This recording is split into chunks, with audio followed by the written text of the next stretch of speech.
Hey everyone, I'm Peter Zender, and welcome to the Genuine Learning Blog. Today we're diving into an important ethics discussion from the AICPA that directly affects how firms navigate independence in this newish era of private equity. The AICPA's Professional Ethics Executive Committee, better known as PEEC, is seeking feedback on proposed updates to the Code of Professional Conduct. And we're going to break down what some of their proposals look like. But first here, if you followed the headlines, unless you've been living under a rock, we know that private equity has started to be a major player in public accounting. Up on the screen here, these headlines are just from 2025 alone, but that influence, that PE growth, has been happening for several years now, and it's brought up some real questions about audit independence. So, in response, PEEC formed a task force back in 2022, and their goal was to figure out if the current ethics rules keep up with these alternative practice structures, especially those backed by private equity.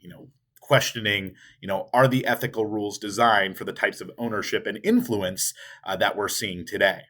So, to understand why independence risks are evolving, let's take a look here at an alternative practice structure or a typical alternative practice structure. So, in a typical APS, a public accounting firm separates its attest services, so those related to audit review or other assurance services, from its non-attest services, such as consulting, tax, or advisory work.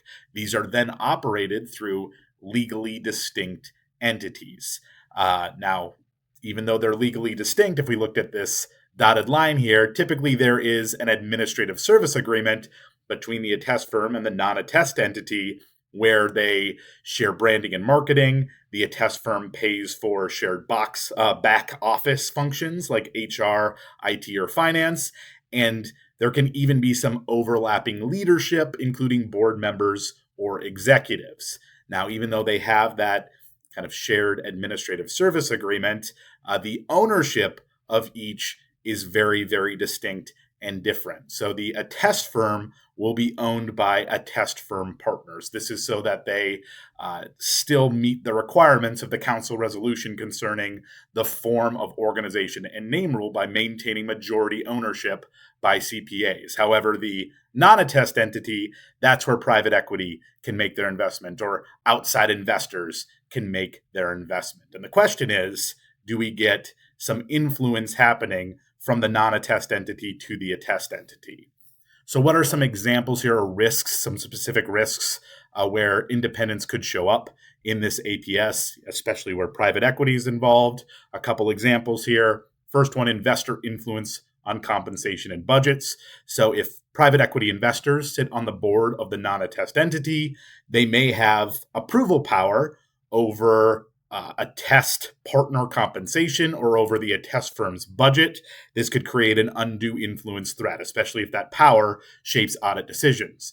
The second item, shared brand and resources. So using the same brand or even co-locating staff can raise questions about whether the entities are really separate. And under the current code, this could mean that the two are considered network firms, which changes the services that the non-attest entity can offer to audit clients.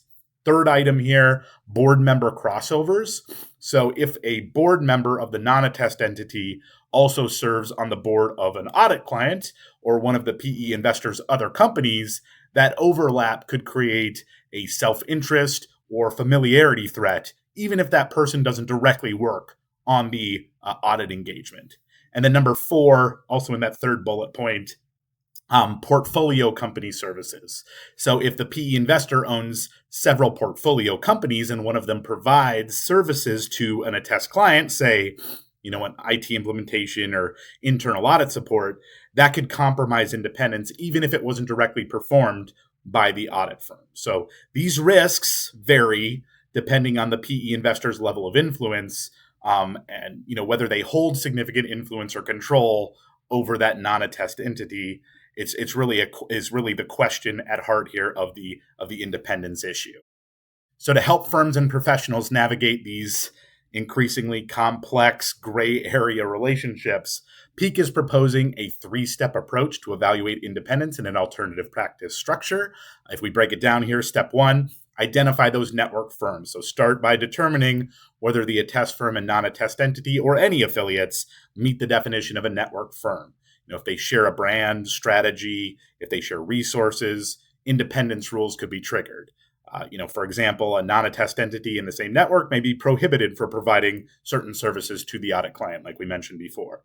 Step 2 is identify covered members. And this isn't just about engagement team members. In an alternative practice structure, covered members might include the CEO of the non-attest entity or board members who approve that attest partner compensation.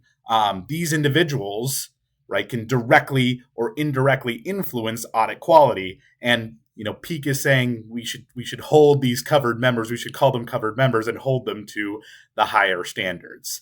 And then step 3, map other relationships, evaluate relationships, assess those relationships, and if a threat to independence cannot be reduced to an acceptable level, the engagement should be prohibited. Or we need to apply the conceptual framework for independence, which means identifying threats, evaluating their significance, and applying safeguards. So this framework allows for flexibility, but also we need to make sure that we document all of our considerations and our professional judgments.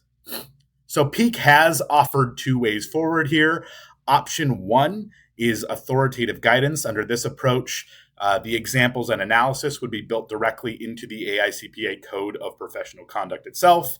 That means the language would carry the full weight of authoritative guidance. Option 2 is non-authoritative guidance. Here, the code would remain principles-based, and PEEC would issue non-authoritative guidance to interpret how the conceptual framework applies to various alternative practice structure and private equity scenarios. You could think of it like a living document that's able to adapt quickly if these structures start to evolve. So really, in both scenarios, the content would be similar. It's really about where the updates live and how those updates to ethics are applied. But it is your turn here. The task force wants your input by June 15th, 2025. They're asking, which approach works best for your firm? Are there gaps in the proposed guidance? What safeguards are already being used to protect independence? And comments can be sent directly to ethics-exposuredraft@aicpa.org. Again, this is your chance, your opportunity to speak up if this is an area you are passionate about. But, this is a really important topic. PE is transforming the profession. Our ethics should transform along with it. So whether you lead a firm, support governance, or just want to help, have your voice heard to preserve public trust, speak up, let them know what you think. We want to make sure we get this right, but share your thoughts before that June 15th deadline. Thank you so much for listening. Happy debiting and happy crediting, everyone.